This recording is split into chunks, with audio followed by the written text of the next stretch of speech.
আমি আর রিয়া এক্ষুনি আসছি, তুই ততক্ষণ শান্ত থাক।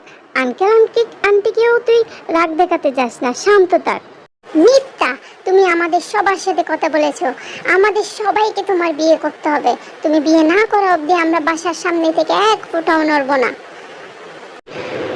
ভাইয়েরা আমার, আপনাদের দেখে সবাইকে শিক্ষিত মনে হচ্ছে, আপনারা সবাই বুঝদার মনে হচ্ছে।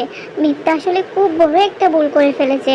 ও ছোট মানুষ, আর ওর এই সমস্যাটা একটা অসুখ, তাই এরকমটা করে ফেলেছে। ওকে মাফ করে দিন আপনারা। আপনারা যদি ওকে একটু সাপোর্ট না করেন তাহলে ওদের পুরো পরিবার সহ সবাইকে আত্মহত্যা করে প্রাণ দিতে হবে। জানেন তো আমাদের সমাজটা কীরকম।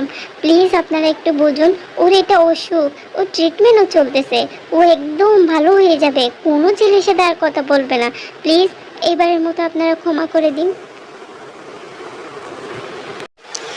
এবারের মতো ক্ষমা করে দিলাম, পরে যাতে আর এতগুলো ছেলের সাথে ওই মেয়েটা প্রেম না করে, তাহলে কিন্তু অবস্থা আরো খারাপ হবে।